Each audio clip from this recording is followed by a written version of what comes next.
Good morning. Thanks for joining us today. If this is the first kind of plenary that you've done or workshop that you've done on the conference, welcome. My name is Leigh Williams, project manager in Wales for Street Games, and I'm joined by colleagues Paul Kendall and Rachel Carter, who's going to be kind of my tech support if things go wrong. Okay, so if it does go a little bit array, it's not my fault. We'll blame Paul and Rachel this morning. Yeah, welcome.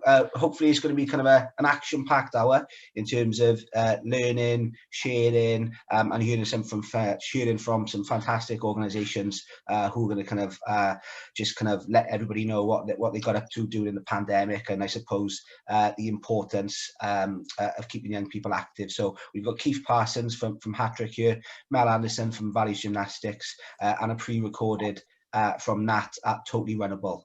So lots and lots of learning for you this morning. Okay, so just in terms of setting the scene very, very quickly, like you said, this is your kind of hour. Okay, you said it's not our hour here at Street Games. We said we just want you to get the most out of this. Okay, so encourage you, as you would with kind of any Zoom call, please share anything in the chat function, connect virtually with any partners. I suppose the joy of doing this online is that we've got kind of a wide range of partners right across the UK. I'm calling from Caerphilly down in South Wales, and it's brilliant to see kind of such a diverse group on the call. Okay, so any support you need throughout, like you said, myself, Paul, and Rachel are here to assist you in any of that. Hopefully, you're gonna learn something new and a couple of things to take away. But we just want you to collaborate as well. So if you can go away from today with a couple of key contacts or something to go away and connect with, then I think we've done your job, and it's very, very much your workshop. Okay, so just to further set the scene, and apologies for the Welsh organisations that are on this call. They may have seen me do a couple of these questions in the Christmas Cracker event that we run over the Christmas period. But if you can just kind of a bit of audience participation on this one, if you can. So using your chat function, if you just want to pop what you think the answer is in the chat function, okay. And just to frame this workshop, the first two questions are just going to look pre-pandemic, okay? So first question, and again, just use the chat function just for the answers, and I'll monitor it the best I can. So how much do low-income households have to spend on leisure activities? So this was carried out in 2018 by the Sports Industry Research Centre. Just take a guess, pop it in the chat box for me. We'll have a little look at the range of answers, and then I'll share with you the correct answer. Okay, so we've got first shout is £8 by Philip Barker. Any other guesses? £5 to £10, £6, £2 per head per week. Keep them coming if you don't mind, please, folks. Couple more. This is where you can be Bruce Forsyth for your higher and lower here, Leigh. Definitely. £3, £3.20. Okay. £2. Less than £5 a week, £2. Okay, thanks very much. You can tell Mel's seen this before. The answer is £3.21. Okay, so this was pre-pandemic. The study by the Sports Industry Research Centre said families living in poverty have as little as £3.21 per week to spend on leisure activities. Okay, so just thinking about the context and probably the impact now the pandemic's had, if that study was to happen again, then probably my bet would that would be kind of even lower, with kind of like the unemployment and the 0-hour contracts and the casual workforce that has really been hit, especially with the working poverty families and so on. Okay, so just to frame that pre-pandemic. So another question pre-pandemic, and again, not to Welshify this too much, okay, but just in terms of this question, at the start of COVID-19, how many young people in Wales were growing up in poverty? Okay, you can put it as a percentage, you can put it as a fraction, you can have a guess and put it as a number, however you want to look at that. Okay, and if you can fill those chat boxes up again, that'd be brilliant.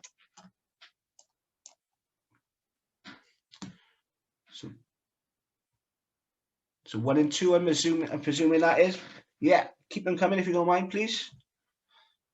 40%, 33%. 1 in 3, 46, all not too far off to each other.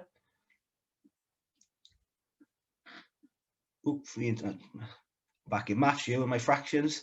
3 and 10, Okay, one more, then I'll give you the answer. Anybody want to just take the guess for the last one?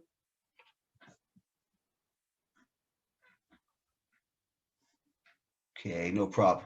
55%. Cheers, Nathan. Okay, the answer is 1 in 3. Okay, so a lot of us were there or thereabouts. Okay, but just to put it that 1 in 3 into kind of a little bit more of a number for you. Okay, there's 600,000 young people living in Wales.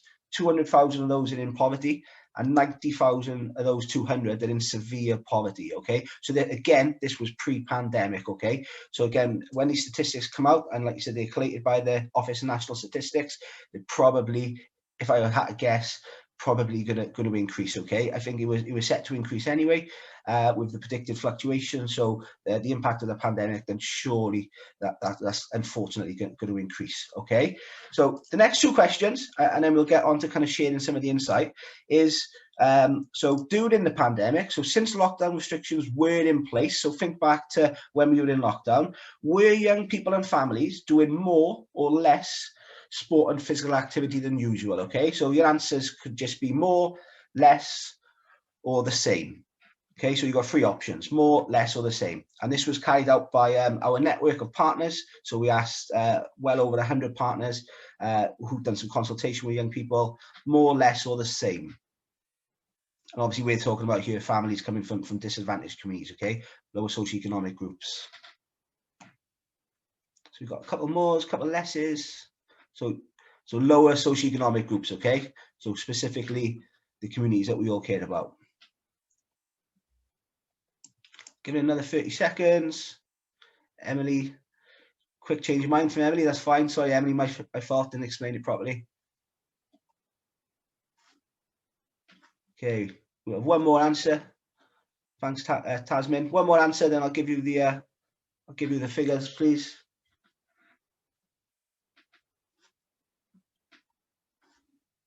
Anyone? Last guess. Okay, no problem. Okay, so the survey that we carried out, it was actually 68% were doing less. Okay, 16% were doing more, and 60% the same as usual. Okay, so when we look at the presentations from the 3 partners in a little while, then hopefully that we'll really value the importance that the approaches that they've taken to impact on these communities, because even all of the great work that they've done across the board, just from what we've got, like I said, unfortunately 68% were doing less. Okay, so last question again. So this was taken during the pandemic. Okay, and like I said, not to get too heavy on a Thursday morning, but per 100% population, what is the percentage difference of COVID-related deaths between the least deprived and most deprived communities? Okay, so what's that gap in terms of percentage between deaths between the more affluent communities and the more deprived communities? And again, this is for Wales, guys. Okay, sorry. So just thinking about what do we think that gap is in terms of a percentage, and just please have a guess, like you said, or just to get some conversation going. So we've got 80%, 60%, growing, 60%, 50%. Okay, a couple more. Even 50, 70%, horrendous in terms of the statistic. 65. Philip's very specific there with a 0.4%. Thanks, Philip. Okay, one more, then I'll give you the answer. Anybody just want to take a guess? 55 from Emily. One more, please.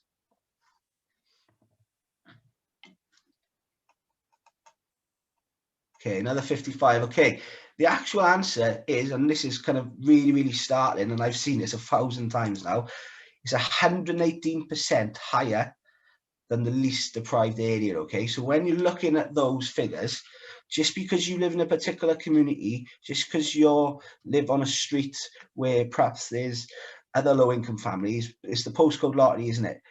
Okay, in Wales, the disparity was 180% higher in that least deprived area. Okay, and that was just the impact of COVID on kind of the death rates, and that, to me, that's absolutely startling. Okay, absolutely startling. That's much more than sport and physical activity. That's changing communities, that's changing families for good. Okay, so that's the lasting effect that that the COVID is going to have on these communities. Okay, in Wales and probably right across the UK. Okay, but not to start on a negative. Last one, and then we're going to get stuck into the sharing of good practice. Okay, in the chat box, finish on a positive. what are you most proud of during COVID-19? It can be work related, it can be personal, something that really, really stands out for you. Let's just get a couple of positives and then we'll kick on with the presentation, okay? So something that stands out for you. I had a baby, brilliant news. Congratulations, Emily. See my little girl take her first steps. That's it, keep them coming. Another lockdown daughter born. More time with my little boy. Community support, helping the elderly. Being there for grassroots organisations, fantastic, Ronan. Retaining my sanity, Karen. Okay, a couple more. Let's get this positivity going this morning.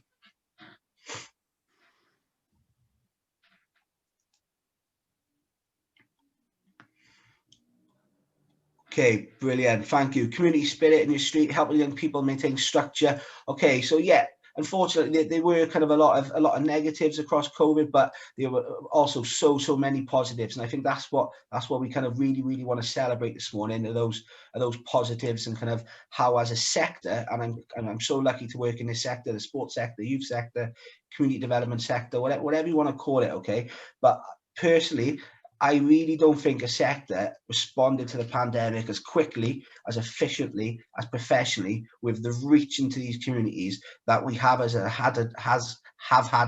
collective.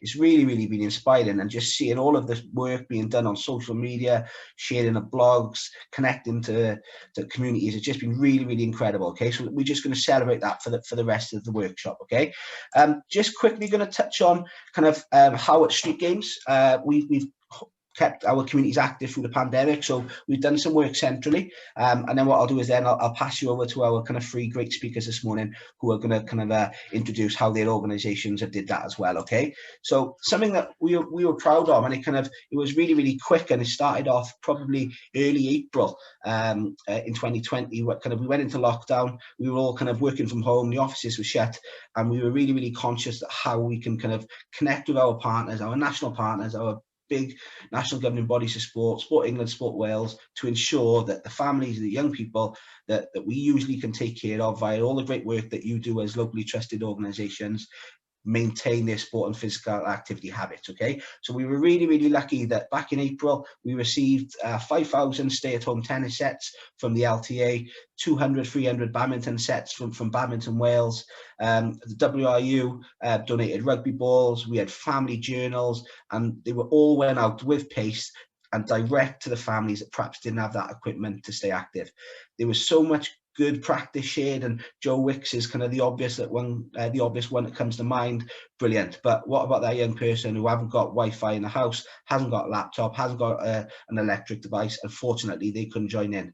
There was lots of keeping up challenges being shared by professional football clubs, but it's hard to do that without a football, isn't it? Okay, so probably the families and the young people that we all know that living in the communities we work in day out, they haven't got access to these resources. So it was a big push from us at the start of the lockdown to make sure that these young people, these families, had access to equipment to maintain active, maintain their habits, and so on and so forth. Okay, so that's something that we're quite proud of.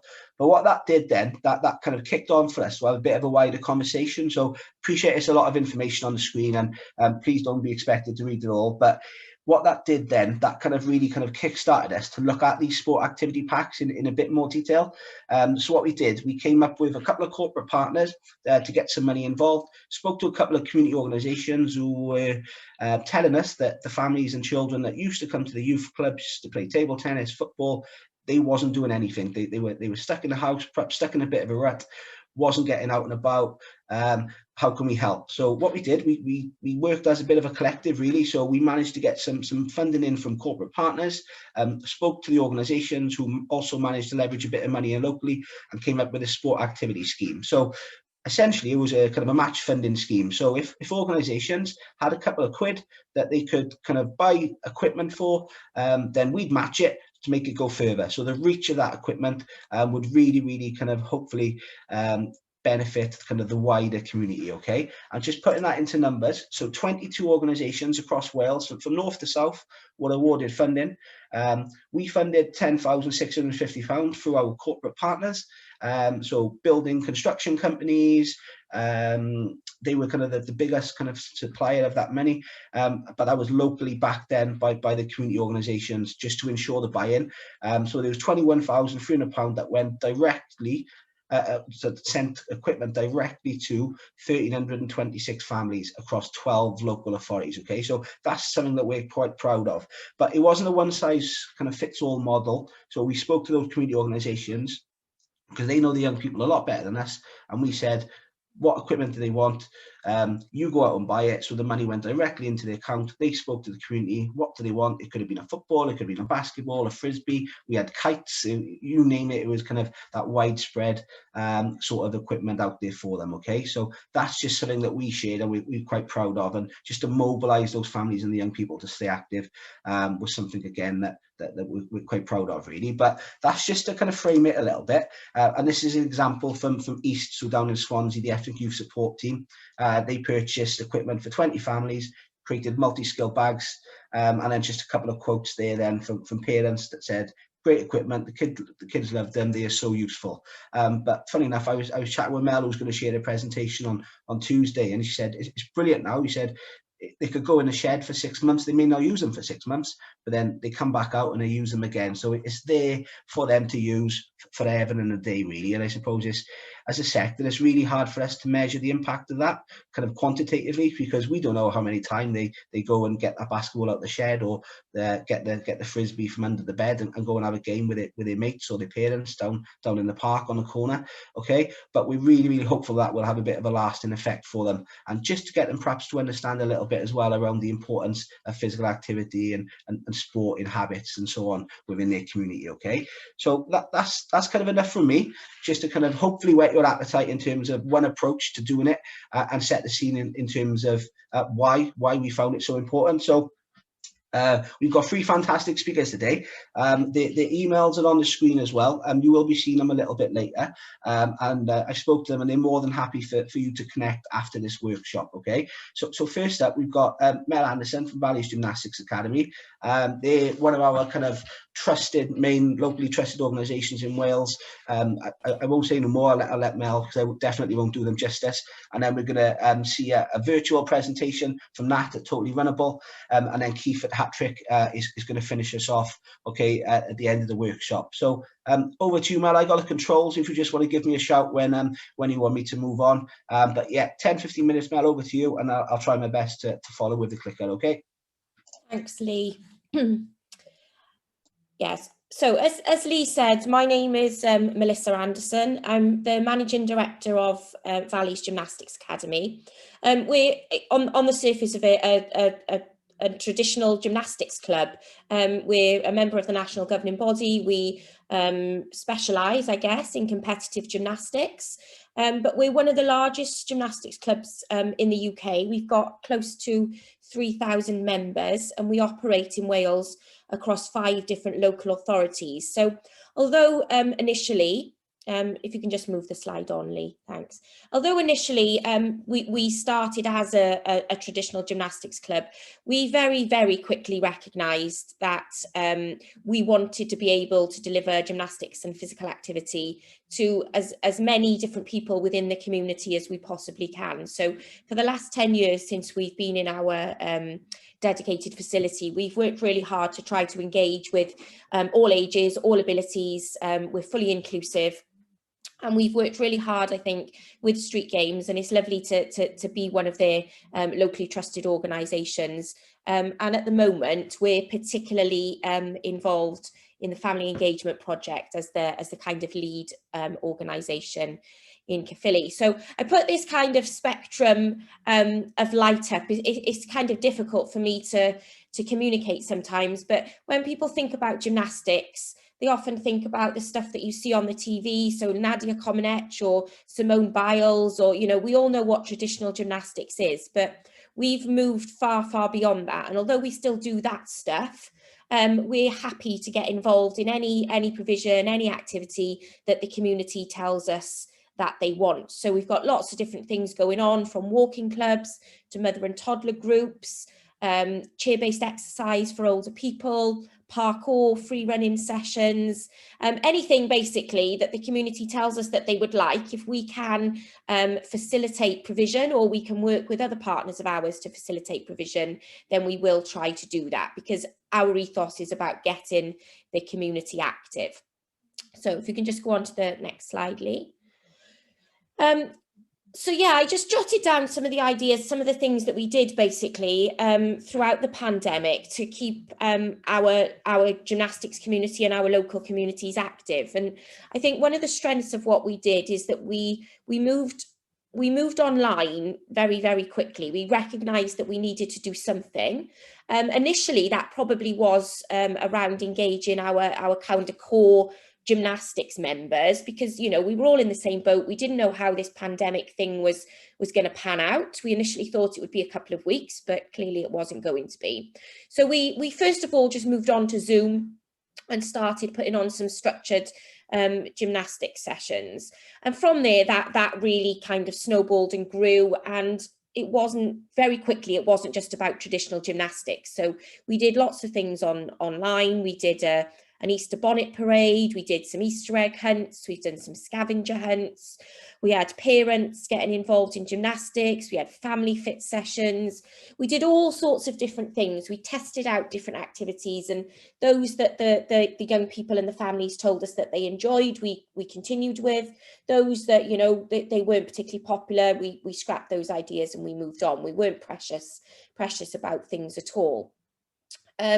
We recognised, you know, that as Leigh said, not everybody's got a tablet, not everybody's got an iPad, you know, so we knew that not everybody was going to be engaging in that type of provision. It met a need from a large number, and we were really proud with our level of engagement.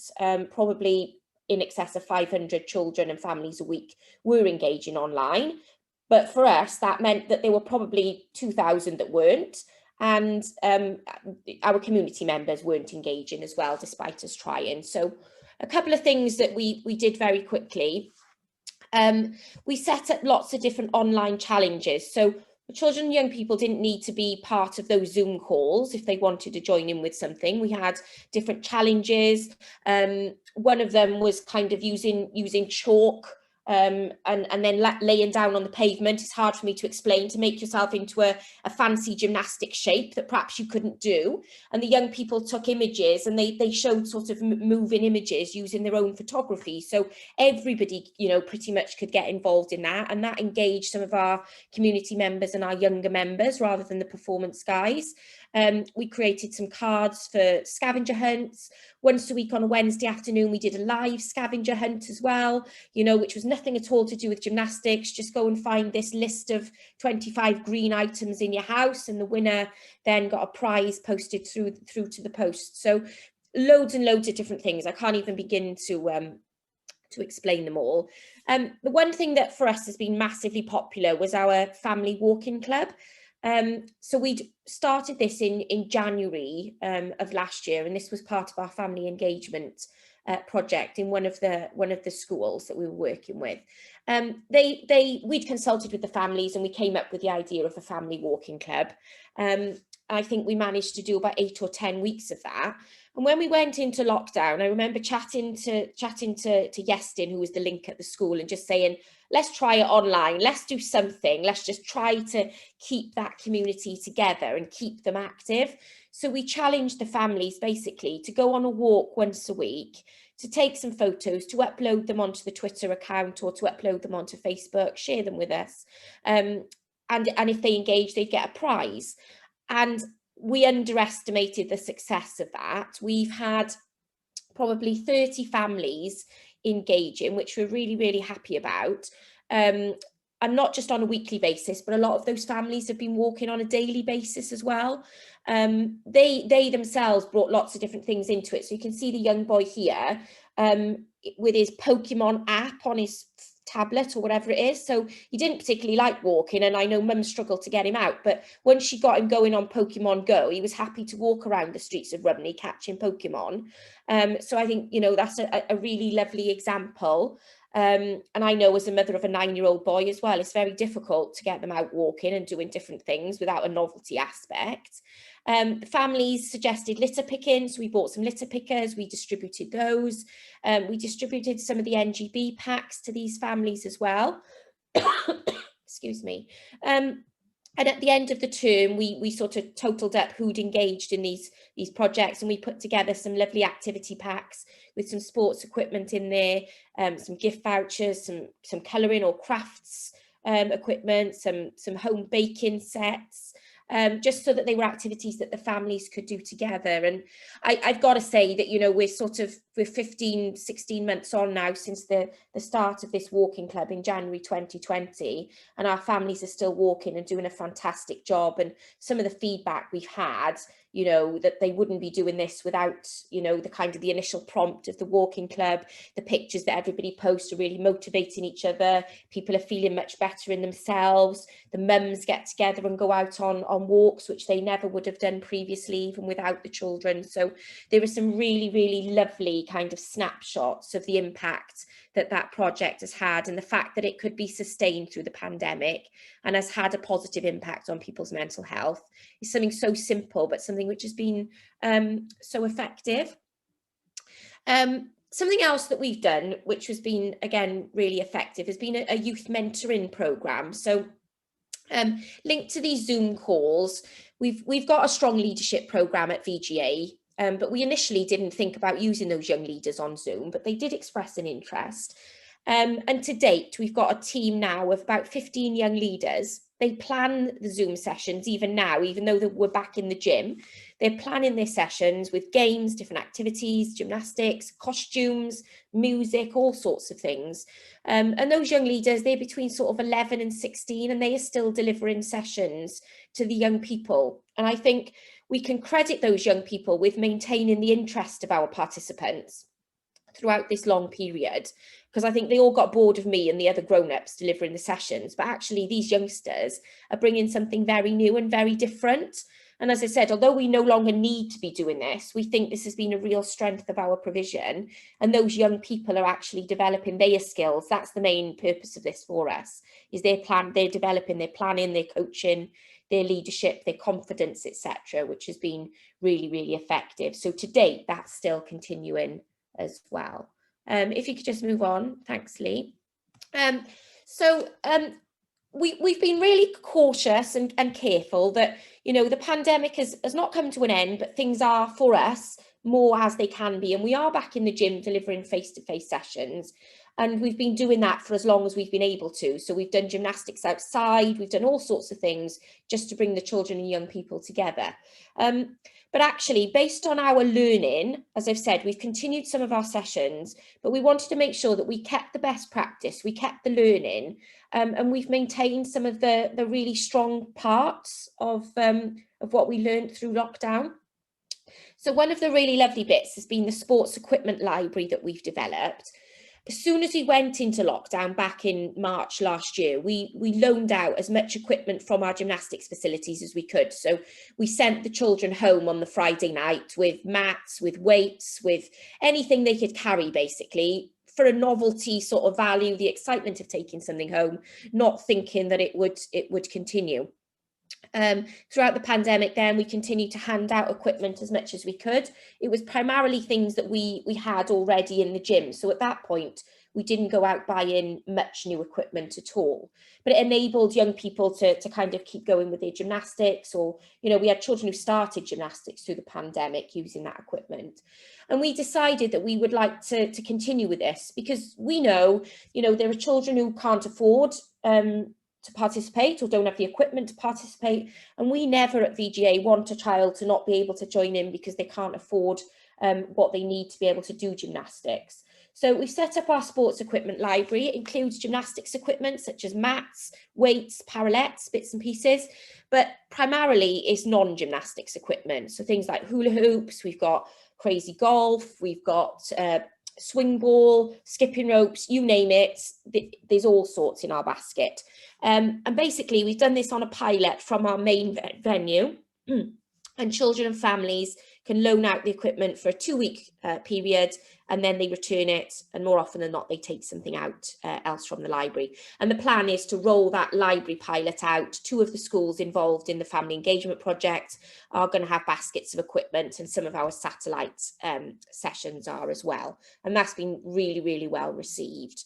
And then the final thing is that this whole sort of journey that the organisation has been on has really focused our thoughts, and was the catalyst really for us setting up the VGA Wellbeing and Inclusion Group. So we've got a team now of 4 young ambassadors, 4 young leaders, and 2 coaches and a welfare officer, who meet on a monthly basis and have basically put together an action plan to enhance wellbeing both within the club and in the local community, and to keep focusing on inclusion across our organisation as well. So those 2 projects, we're particularly keen to see how they sort of progress as the next year or so goes on.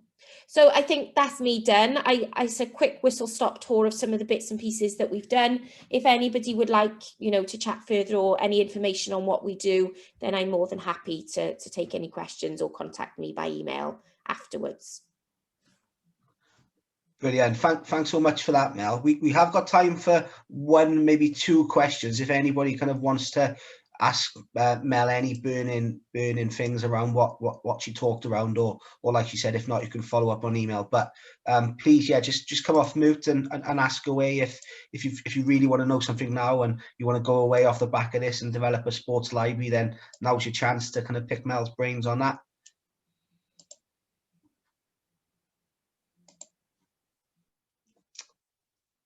Sorry, I'm just trying to monitor. It appears nobody wants to speak, Leigh. No problem. Hey, could I ask Melissa a question? Yeah, unless anyone else wants to. Mel, I was just going to ask in terms of like your return to action as Valley Gymnastics, and going indoors again and those things that more return to normal. Have you noticed a marked difference, positive, negative, otherwise, in coming back into a different environment? And as in my daughter goes to gymnastics and there's been no parents allowed in there for some time, but speaking to some of their coaches, they found some of the kids who had less confidence in a slightly different environment are coming back with more confidence, and it's working for them. And I'm just wondering, adversely or otherwise, whether you found challenges, positives within that. We've in picking up on the parents thing, yeah, there's been lots of changes for the youngsters in terms of coming back. So the parent one is kind of the 2 sides of the coin. So some are more than happy and are coming in with a lot of confidence, but we've noticed an awful lot of children of all ages, actually, from sort of 4 up to 14, are coming back with quite a lot of reduced confidence, and a lot of them with anxieties that they perhaps didn't have previously, that have emerged through the lockdown, and the fact that the parents can't come into the venues is proving quite challenging. We're lucky here at our main venue that we can make allowances for parents to come in and sort of sit on the side of the session as long as they're masked up, etc. But where we operate from leisure centres, and the parents, that they won't allow the parents even in the building, is proved really challenging, particularly for some of the kind of younger participants, and there's a few that have chosen not to come back. Parents are going to wait another 6 months until they can try them again when they're perhaps a little bit more comfortable in the environment. We've noticed as well a lot of kind of increased confidence from those young people who have engaged in our online provision, have engaged in all of our activities throughout lockdown. Gymnastics is an individual sport, and they've been able to work on their kind of coordination, their flexibility, lots of different things at home, and they've come back. I'm talking about recreational members, community members. They've come back with far more confidence, a much higher skill level. Their physical literacy is kind of enhanced because they've been involved in lots of different things through lockdown. And we're seeing in a way that the kind of a gap between those who have engaged and those who've not engaged for perhaps a year is much wider. With some coming back a lot more confident, and some coming back with more anxieties. Brilliant. Thanks, Mel. Thanks so much for doing that, Mel. And yeah, cheers, Paul. Great question. Okay, so we're going to move quickly on to so a presentation from Natalie Jackson from Totally Runnable. Unfortunately, Natalie can't make it today, but she pre-recorded a presentation for us. So I just double check the technology. It's going to be a 10-minute interactive video. Okay, so any issues, just give us a shout via the chat, but hopefully this all should work. We've tested it a couple of times, and yeah, just sit back, enjoy, and just listen to the case study from Totally Runnable and Nat. And I am one of the directors of Totally Runnable Limited, and I'm really pleased to be talking to you today at this national conference. I'm so sorry I can't be with you in person, but I just wanted to spend a few minutes telling you about our Run It project, which was a TIF-funded project from summer 2020 last year that we worked with StreetGames on. So this is me, Natalie Jackson from Totally Runnable. If you want to follow us on Twitter, we are at Totally Runnable. We're also on Facebook, LinkedIn, Instagram, and anywhere you think you might find us. And I am at natjackson52 on Twitter. So today I'm just going to run through what our project was. So our project was called Run It. I'm going to just give you a brief summary of the behaviour change model that we used, which was something that we used through StreetGames and through the project that we were working on, the test and learn pilot that we were working on. I'm going to tell you a bit about what we usually do with this kind of course, what we changed in this case, and the things that we learned from it.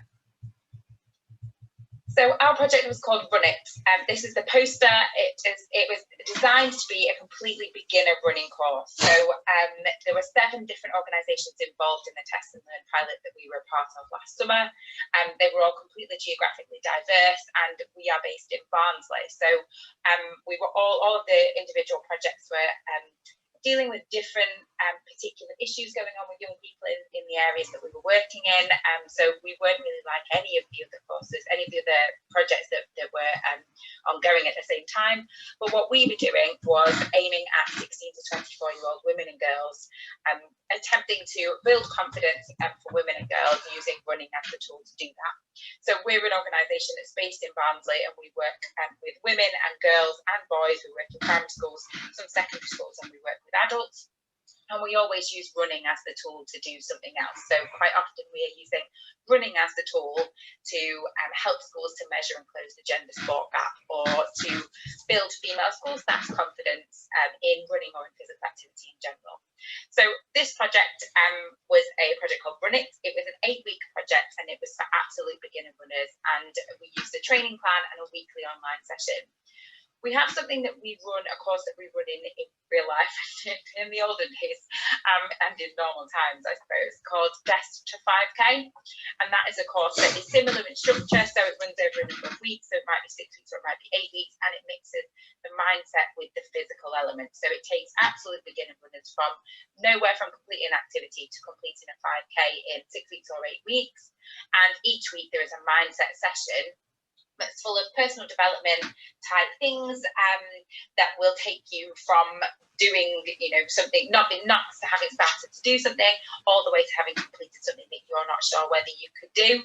So each week we have a different topic. It might be goal setting, it might be motivation, it might be habits, but each week we see them in person to have that session, in addition to the physical work that we do with them. So for this project, it was a bit different because this project was completely online. So we gave them a program of physical activity to do. So it was a bit like a couch to 5K type plan, taking them from absolute beginner runner to running a 5K in 8 weeks. And each week we had a weekly online session.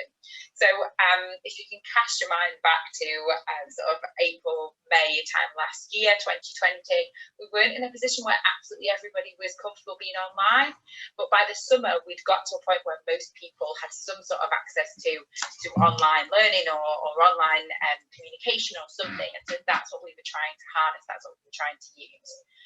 So we had 2 cohorts running across the summer. One was of 16 to 18-year-olds that ran through a local college. And one was at 18 to 24-year-olds. It was just more of a community-based project. So it was complete beginner level. It mixed the physical and the mindset training, and it was about completing that 5K, but also learning things about themselves and the rest of their lives. And so in terms of what we learned, I need to take you back a step to think about the behaviour change model.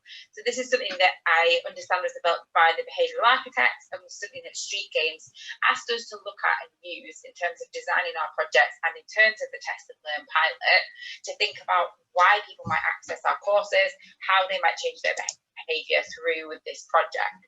So we were looking with this around the personal context, the cultural and societal context, the local and community context, but particularly around that behaviour change wheel on the right hand side. So it was about the motivation, the trigger, the ability and the reward, and it was that being a cycle and a circle for a lot of our participants. So we were thinking around things like technology. More people were spending time online, so could we do something online? And that was the exact basis for our project, really. We'd never done anything like this online, and we'd always, I think, thought that we had to be physically in front of people, and that there was just no real way of doing our courses without being physically in front of them. But actually, as you'll see, we learned that we could do a version of our courses online, and actually it was just as good. And for some, you know, it engaged some participants that we wouldn't otherwise have engaged. Financial hardship, so maybe before sessions were costing some money, but maybe they might need to be free. We were conscious that this needed to be something that people could access for free, because otherwise it was a big hurdle to get over to go on a course with somebody that they didn't know and hadn't had a sort of trusted person already that they were doing it with. And access to facilities. So for this, obviously, we didn't need the facilities, but we needed people to be able to be empowered and inspired to go out in their local area and run there and do running elements there. So that's what we were looking at to develop our project. Our usual Desktop 5K course, so again, this is usually totally in person, and we would be with them every second of the course. In terms of the motivation, trigger, ability and reward, from a motivation perspective, it's that social element, it's accessibility. We would do it on school premises, we would do it in or after school. It's about challenging themselves, and they get inspired often by a pre-session that we do. So we do like a recruitment session, which that also moves us on to the trigger bit on the top right hand side there. The trigger is often that in-person recruitment session, which obviously in this case, it was always going to be tricky because of the online element. It's that experience of doing more than they thought they could and trusting the team having met us, which again was going to be tricky online. And it's friends being persuaded to come along together. So people putting their hands up and saying, oh, I'll come with you. The ability side, we use the StreetGames right time, right place, right price, right style, and right people. So in normal everyday life, how our course would fit into that is it's after school, we use school premises, it's free, it's informal, but there's a challenge, and it's optional, but there's a challenge. And we do that recruitment session in school to hit the right people at the right time. The reward in most cases, what people perceive as the reward, is recognition of that achievement, completion of a final challenge, and they often get a t-shirt for completing sessions. As you can see from this fairly busy slide, there are a lot of things that we simply couldn't do with this online course. So we had to look at these things and go back to the drawing board in a lot of cases about what would motivate them. So we were looking at online once a week. We made the recording available afterwards. We had a community group chat involved. We had to use a poster, and we needed, particularly for the college course where we recruited through the college, we had to get encouragement from the college staff. The trigger was an online recruitment through college lessons. So we jumped on Zoom calls and Teams calls and recruited through that. And we used the college tutors as that trusted voice to try and sort of guide people into the course. We had the online messaging tool, we had the community group. The right time, moving to sort of the bottom right hand side in terms of ability, the right time was any time, because they could run whenever they wanted in accordance with the plan. And the community group support messaging tool was really useful with that too. The right place was anywhere. They had the guided plan, they just need to do it themselves. It was free, it was still informal, and we had the mindset challenges. What we maybe didn't anticipate in terms of the wider things was around how important those mindset sessions would be for mental health and for getting the group together, which I think was a consequence of the fact that it was lockdown. So there were still elements of lockdown going on. Reward-wise, we had that recognition of achievement. We had the completion of the final challenge. We had the t-shirt for completing 6 to 8 sessions. We had a bottle for coming along with a friend. And we had those routine and stability of the course. That was something really important to the participants.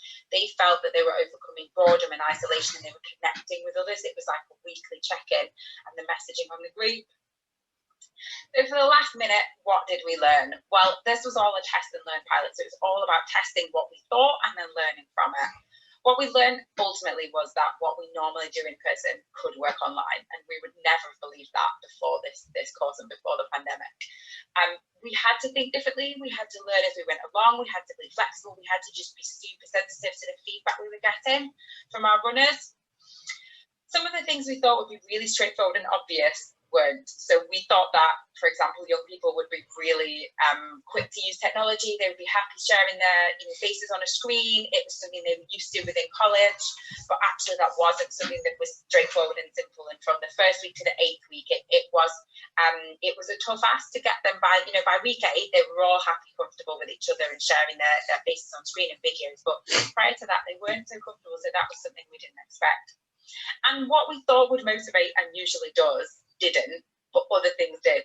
So we offered a free water bottle to bring a friend, but this didn't really motivate them. The feedback afterwards was that their real motivation was getting better at running, those mindset sessions for their own mental and physical well-being, the value of the routine, and that sense of achievement in completing the course amid such COVID-19 uncertainty, which is what was going on at the time. So that's it from me, just a quick whistle-stop tour of our project, what we learned, what we expected, what we didn't expect. If any of that has helped you, I'm really pleased to have helped. I would be really happy to talk to anybody about this project or any similar projects that you are doing, and hopefully you can learn from our learning as well. So my name is Natalie Jackson from Totally Winnable, and my contact details are on the screen. Please email me at nat@totallywinnable.com. Hope you have a great rest of the conference. Thanks, bye.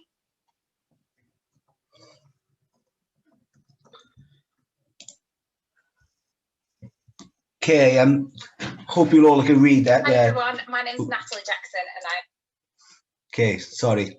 I was scared to touch anything then, so I didn't even want to look at the chat. So if anything was in the chat for me, I apologise, but I just didn't want to touch anything. But hopefully you all agree there was so much learning in that presentation, and as Natalie said, unfortunately she's not here today, but then yeah, please get in touch if you want kind of any information around the behavior change model, how they adapted it to go online, or more around the lessons learned. Then yeah, hopefully that was a really informative 10 minutes, and we're going to move quickly on. I'd like to introduce Keith Parsons from Hat Trick Project. I think this is the first time we've virtually met as well, Keith, isn't it? Usually go to speak to Emma with some tutoring and stuff over the years, but nice to meet you, Keith, and thanks for joining us today. Over to you to share kind of the great work that you've done, and if you're happy, I'll monitor the slides and keep ticking away for you as you see fit, if that's okay. Thanks, Leigh. Good morning, everyone. Really good to hear some of the work that other projects have done. I'll just give you a quick whistle-stop tour of what Hat Trick did during lockdown last year. So to give you a little bit of background on Hat Trick, we do multi-sports in the most disadvantaged communities in Newcastle, with children probably aged from about 5 up to 18. And once they hit that kind of volunteering age from 13 plus, we get them doing qualifications, leadership, street games activators, all that type of thing. I have to apologise immediately. As you might notice, I do have a slight accent. I'll try and speak a little bit slower so Leigh doesn't have to put subtitles on the screen for me. So yeah, just next slide, please, Leigh. Thank you. So yeah, just going to give you a bit of a background on what we did from about February last year. So the first patient that ended up in hospital with COVID was in Newcastle, which was about a mile from our office. My wife works for the NHS, so immediately through speaking to her and through reading the newspapers, we got an inkling that this was a bit more of a problem than what everyone was assuming. So from late February last year, all of our coaches, all our volunteers, all of our staff, we were working remotely, and we got on Zoom quite early. We obviously had that lack of knowledge. We didn't know what was going on. And our first immediate thought was just try and keep everybody busy, try and keep young people doing things, try and keep our coaches and staff busy, so they're not thinking too much about, you know, how dangerous and how deadly a situation this could potentially be. And we want to engage with as many participants and partners as possible. So keeping those lines of communication open to everybody, whether it was via Zoom, whether it was phone calls, whether it was texts, was really, really important to us. So I'll just give you a little bit on what we did next. So like I've just mentioned, phone calls, texts, that type of thing. I'm sure you can all read the list. I'll give you a little bit of background on specific pieces of work we did within this. So we were asked by Newcastle City Council's public health team to do a series of TikTok videos. As a 40-something man, I wasn't massively familiar with TikTok this time last year, but our young volunteers and our young coaches were. And so the public health team wanted us to do some videos of dancing and with message on screen about washing your hands, about social distancing, about all the things that the government had asked young people to do. There was an issue in the areas that we work in Newcastle with teenagers not really following guidance, particularly when lockdown fully kicked in March. So to try and make those videos, to give the right advice and try to get them doing the right thing, we felt was really, really important. And our coaches and volunteers did have some fun while making those videos. Like everybody else, we also do wicks. We also people doing kick-up videos with toilet rolls in their own house, that type of thing. And we jumped on board and we tried to do the best job that we could. Nobody within the Hat-Trick team is massively skilled when it comes to making videos or online content, but we feel that our skills have improved throughout the months. But we wanted to get the young people involved. We wanted to get the families involved. It's okay if you're a 2.4 family living in a nice house with a garden with lots of space, but what about the mum, the single mum who lives in a high-rise tower with 3 teenage sons? It's a lot more difficult to keep taking part in activities in those circumstances. So we try to throw it over to participants to say, you come up with the challenges and we'll kind of we'll put that content online and we'll make that happen. So having that back and forth with people again was a good communication tool, but ultimately was doing what they wanted to do rather than what our coaches thought were good ideas. So we got lots of content on Facebook with online challenges. We eventually did online competitions with people competing against each other at those challenges with prizes. We managed to get some vouchers for the Metro Centre and shops when they were open for families to be able to spend and use together. We were very, very fortunate that with our good partners at Street Games and Active Newcastle, we got hundreds of activity packs to hand out to families and hand out to young people in Newcastle. We did that by just giving them out to our coaches and volunteers, and all of our coaches and volunteers live on the same estates as the children, live in the same communities. They are well-known local people. So we had a real advantage of if one of our coaches or volunteers knocked on the door, it was a known, trusted person who was given an activity pack, who would give the information about how to get on Facebook, about how to get online, look at TikTok, so they could take part in these challenges. So we delivered hundreds of those throughout Newcastle. We were lucky enough that we had some local partners who did food and wanted to donate food, but they didn't really know who to give it to. So they got in contact with us, and again, our coaches would get in touch with the families, say, we've got some packed lunches, would you like to take them? Trying to tackle food poverty in the city. So that went really, really well and was really highly thought of by parents in the community. Despite schools closing down, a lot of our schools that we work in on a day-to-day basis wanted to keep us working with the children whose parents were key workers. So this was a real challenge in terms of did our staff feel comfortable? Did they feel safe? But also when you went to sessions, there might have been 3 children, there might have been 4 children. How do you adapt your sessions to make it as fun and make it as a good a session as it possibly could be? That was a real challenge, but we kind of adapted everything we do to try and make the best of the situation. Like the previous report said earlier, we wanted kids' activity levels to stay up, and we found that right across the board, that was a very, very difficult thing to do. So working with those children, we felt really helped with that. The doorstep chat program linked in with the activity packs and the food of just our coaches being locally trusted, known people just give a knock on the door, make sure you're socially distanced, connect with people, because it's those connections that we'd all lost through being locked down. Just checking, are you okay? Are you keeping busy? How's everything going? Are people well? All those conversations we thought were really, really important. We did get better at using Zoom. So doing quizzes amongst the staff, amongst the volunteers, amongst young people and families as well went down really well, and we did that weekly, which was really good fun. I'll skip the local TV because we've got some videos on that later. The Teams, we got Teams installed on all our computers, and gave some laptops to our volunteers as well so they could connect on Teams. But we also tried everyone to takeaways every 6 weeks or so, just so we could all catch up on Teams, have a bite to eat together and do those normal social things, which otherwise we've been deprived of. So when restrictions started to lift last summer, as you can see, it's pretty much exactly the same. We didn't stop the deliveries. We didn't stop the online challenges. We want to keep going because we felt that it'd been a success. But we were then able to do it a little bit more, which was really, really important.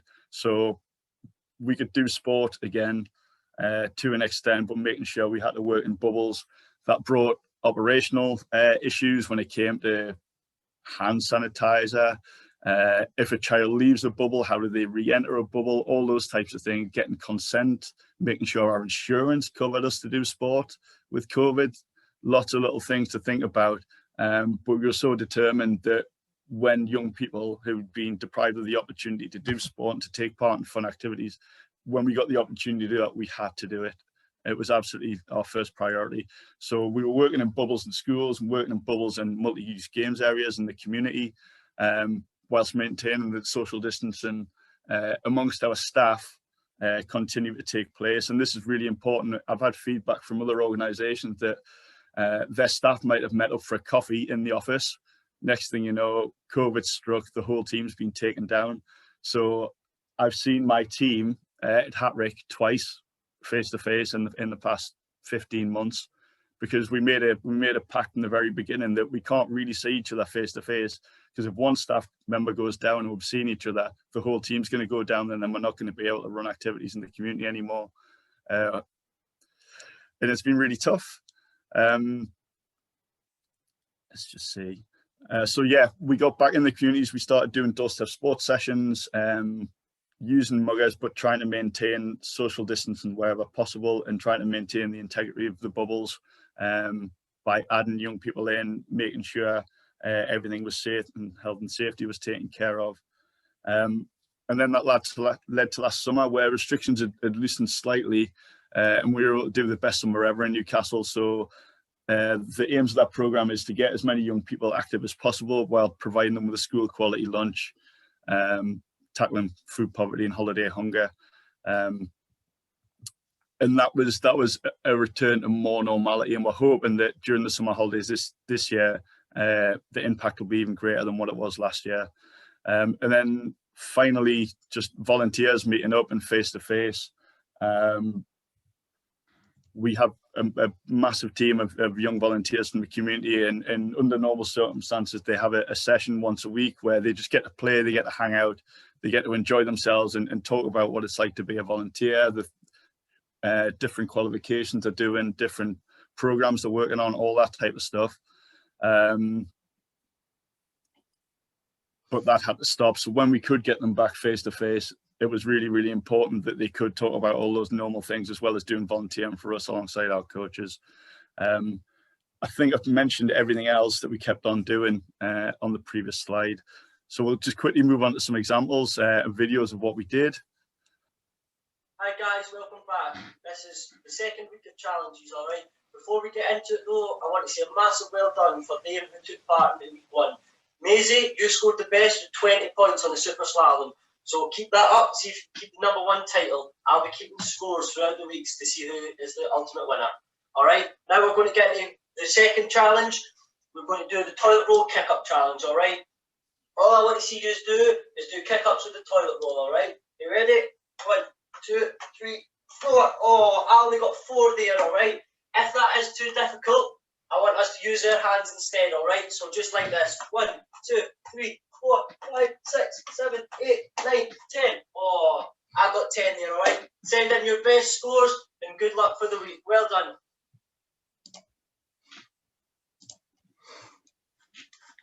Brilliant, thanks, Keith. Just conscious of time, Keith. Sorry, thanks so much for kind of sharing that, and just all of these videos will be available for everybody who's attended today, just to have a little look through. But is there anything else just to finish, Keith? Or no, that was everything. I would probably recommend if everyone could have a look at Anne-Marie, her video. So we got a local TV company got in touch with us and asked if we could do some activities to show on TV, which was great. And you'll probably notice that the production values are slightly higher than Lewis filming himself in his bedroom with the toilet roll, which was really, really good. And the exposure and getting more local young people doing things was excellent. Well, thanks, Keith. And again, just everybody who's on the call, just to please just encourage you as much as possible just to get in touch with any of the speakers today, and I'm sure then they'll share as much information with you as possible. I think there's so much good practice that's just been shared in that 45-minute period of the impact that we've had as a wider sector. And like I said at the start, I'm so pleased to be a part of it, and like you said, just the way that we all responded, I think, to the pandemic at the pace, professionalism, with the reach that we've had, using those locally trusted coaches, as Keith described, using those ambassadors that Mel talked around, and kind of like I suppose, the longevity with all of that now that's going to come over the next few months, I think is going to be really, really invaluable. And just to touch, really, just to kind of all that good work that's going on, it's just a kind of a bit of a thought to take away, really, that this is kind of the latest research that's come out from the Sport and Recreation Alliance. I won't read it at you, but it's just to kind of highlight that even though that all that great work has taken place, he said that the middle point there in terms of the research findings show that junior membership fell by 67% during lockdown, with projected to almost 30% less than pre-pandemic levels. Okay, so obviously I appreciate that's more club-based stuff, but it's just to be, I suppose, mindful of that as young people are coming back to our youth clubs, our community sports settings, our doorstep sport clubs, whatever you want to call it. Okay, that it's just to be mindful of that one. Okay, so just that's one just to really take away with you. Apologies we've overrun, but thanks very, very much for your time this morning, and again, really appreciate that the speakers who've kind of shared their experiences over the past 15 months. If you did want to pop your email into the chat box, then we can get that shared with everybody, and then hopefully we can start to connect you a little bit in terms of what we said at the start. But if you just want to pop in, just so we know kind of what you're going to take away from today and what we can improve for next time, and then if you don't mind doing that, then you're good to go. And there's my email if there's anything that you need from me or Street Games going forward. My Twitter handles are there, the hashtags there as well for the conference this morning. But yeah, please just populate the chat box as we've done all the way through. Thanks very much again for your time this morning. If there's anything that you need, then I'm hanging around for the next 5 or so minutes. Have a good rest of the day, and hopefully catch up with the majority of you face to face at some point very, very soon, if possible. But thanks again for your time this morning.